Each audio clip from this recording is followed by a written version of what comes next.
We travel to tell a story that has been told over and over again, but no change has come yet.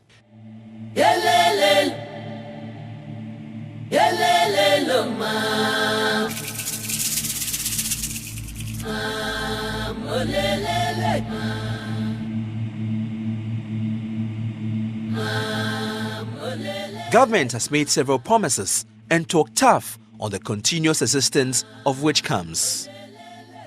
On December 17, 1998, the Commission on Human Rights and Administrative Justice held a roundtable discussion on the treatment of suspected witches in northern Ghana. The committee proposed many wonderful submissions. 1. The committee would devise a comprehensive program for enhancing public awareness about the rights of persons accused or suspected of witchcraft. 2. Rehabilitating of suspected witches. 3. To consider the possibility of redressing the violation of the rights of suspected witches.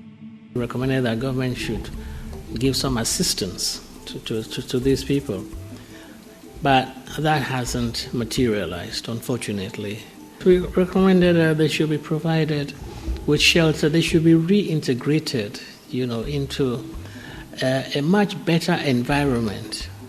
But I feel strongly that these camps should be dismantled. 15 years down the line, we find out what has changed.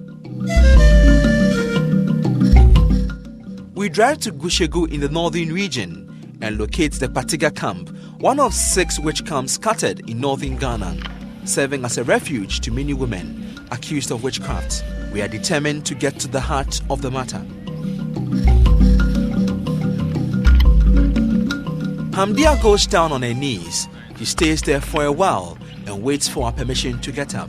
In this part of Ghana, women are powerless, so they cannot speak up. Hamdia, a widow, had an easy and simple life, farming, taking care of herself and minding her own business. Then an accusation was leveled against her.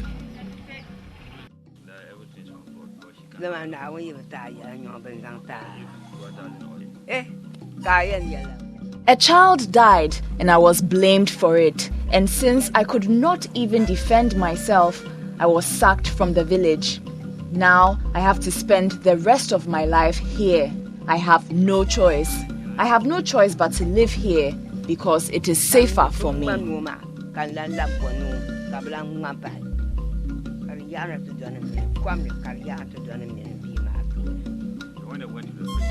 Everything else changed.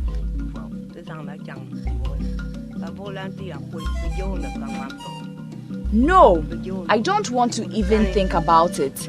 It breaks my heart. It really does. I have no food. I have to beg before I can eat.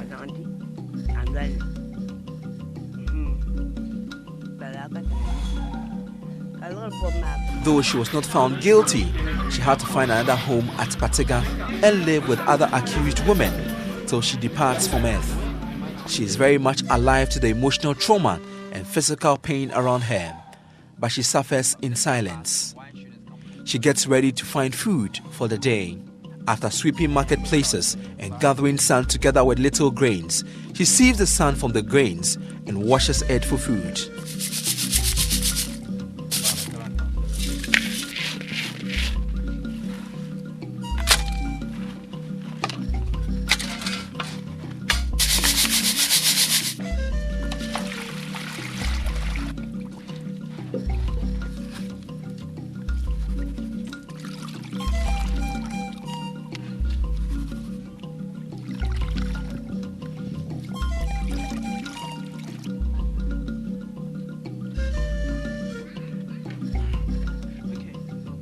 It is humiliating and exacting task.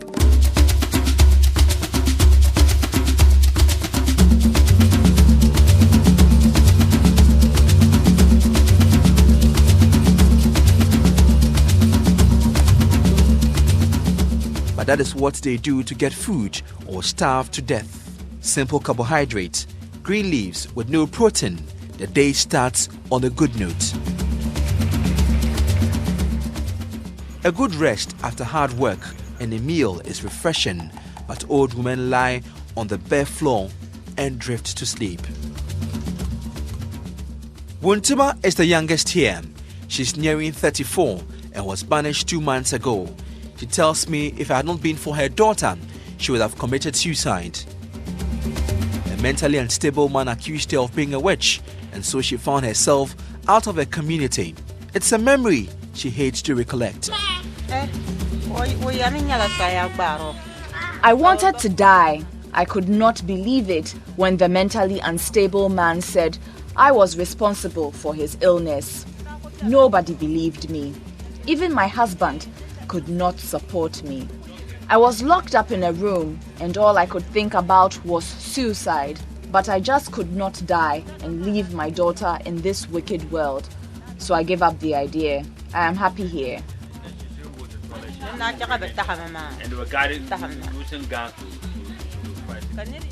The spokesperson for the group, Magazia Azara, is angry government has abandoned them. She recollects politicians urging them to vote and even register during the recent biometric voters registration exercise.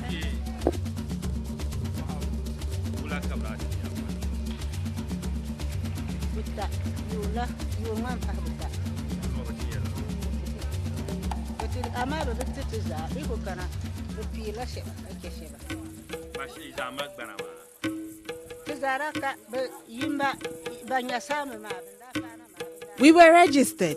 They wrote down our names and gave us cards, but they refused to give us money. We have been neglected. Nobody cares about us. We are not happy.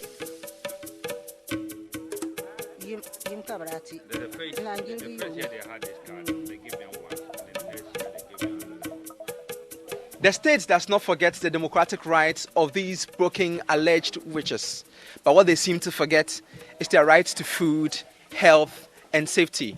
I'm here with Jagri, and Jagri has been voting since 1996, and she has all the cards to show. You have the 1996 one, we have the one in 2004, and we have the current biometric card. But one thing is apparent, the state has not shown greater commitment to her welfare. Children are also doing time with their grandmothers. They have been brought here so they can keep their grandmothers company and serve them. Aside house chores, some labor on farms for a pittance.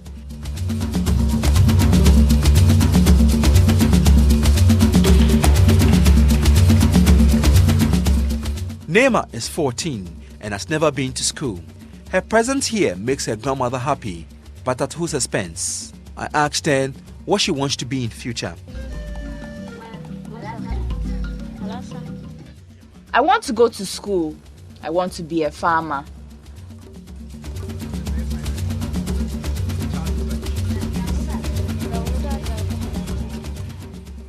She shows me a sore that has refused to heal. A motorbike exhaust fume badly bent her legs when she was being transported to work on a farm. She could not work that day, and so she was not paid. With no money, Neema had not been to the hospital. She tells me not to forget her when I get to Accra.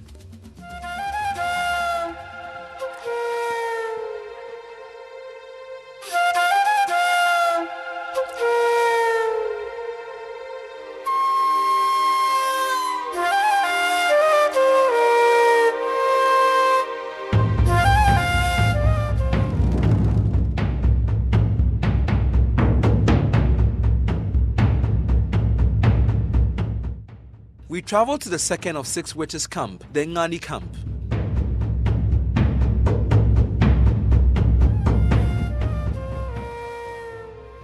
I am greeted by this old woman who is desperately trying to shave her hair because she complained of headache. The razor cuts do not deter her. She continues until another alleged witch comes to her aid.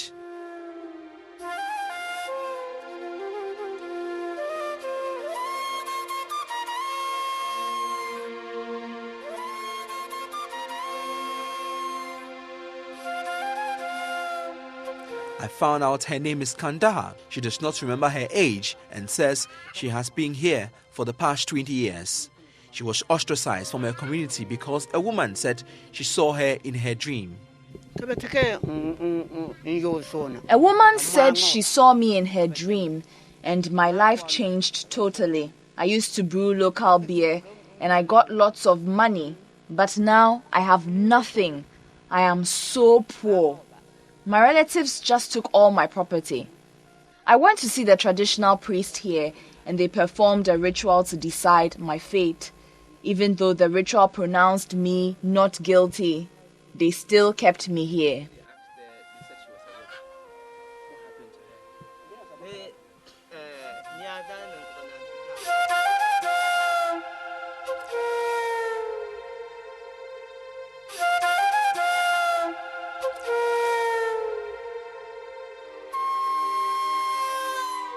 Nobody wants me again.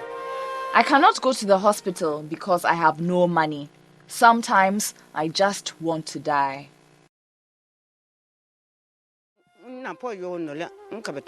Though she's not well, she cannot go to the hospital because her national health insurance card has expired. A Catholic priest who has registered alleged witches on the NHIS says he has run out of funds, so the alleged witches would have to wait for a while. Currently, we are managing our way to help them a little, but there's no balanced diet in what we do. We are only able to offer them some grain of maize. If we are lucky and someone comes to help, but we don't have. And even currently, as I was telling you, I have bills in the hospital clinic I have to settle. I have not been able to do that. And I have a lot of insurance cards on my table, and many are holding it without renewal. And the government is not ready to say, with this type of people, just renew it for them freely. No. So ailing grandmothers have no choice. The Deputy Minister of Women and Children Affairs, Hajia Boya Gariba, recognizes the rights of the women have been infringed upon. It is not proper that a chicken should be used to determine the fate of somebody. But it is tradition. That is why we need education. NCCE, Shiraj, women and children, the opinion leaders, youth leaders, everybody will need to play a role. Human rights activists are appalled. I see the rights violations, the human rights violations they face. I hear the stories of what they went through to get to the camps. And then I look at Ghana. I look at how we pride ourselves on being a warm, hospitable, friendly place. Yet we're able to keep these 6 camps and put women in these totally undignified conditions. And I suppose that's what breaks my heart the most. And of course, the individual stories you hear when the women tell you what they went through, that's always heart-wrenching. It's a serious blot on our human rights record. That if we claim to be we have a democracy which is a model for Africa, that we should have the existence of witches camps in itself is an embarrassment to the nation. Camps where women, mostly women and children, have to run for refuge because they are being chased out of their communities. And in some cases, it is reported that some have been lynched. But should institutions just feel bad for women they cannot simply protect? We don't have a year span because even the UN is fighting poverty. It's not able to fight for all these decades. We are fighting poverty. As if we're able to fight poverty, we can be able to fight witchcraft. If we tell when we'll finish, everybody will make everybody rich, or we'll eradicate poverty, then we can eradicate some of these things that are going on. So we don't actually have a year or date or timeline. The timeline with which we can close down these camps. Government does not think that it's a priority for them. It's not a matter for which calls for their intervention. And because if they're able to go there and make sure that they have voters' ID, I don't see why they shouldn't take steps to provide proper, facilities for them. So it's a question that baffles me, and I think it's a neglect on the part of government, which is rather unfortunate. Ghana is a signatory to many United Nations conventions that seek to protect the rights of women, but much remains to be seen. Government has signed treaties like the International Covenant on Civil and Political Rights, the International Covenant on Economic, Social and Cultural Rights, these treaties and conventions impose a responsibility on government, to safeguard the right to health, right to education, right to an adequate standard of living of all Ghanaians. So government should be held accountable for not fulfilling its obligation. Institutions toss responsibilities while women suffer. We are trying to work with NADMO. NADMO is not giving a quick response so that they could be giving them rationing, 3 months or something, some food rationing. For now, NADMO is not seeing them as displaced persons, but we are saying these are culturally conflict displaced people. But the story cannot always be sad. The alleged witches dance away sadness. With their feet firmly planted on the ground, moving to the earth's rhythm, they ask for nothing but respect for their fundamental human rights.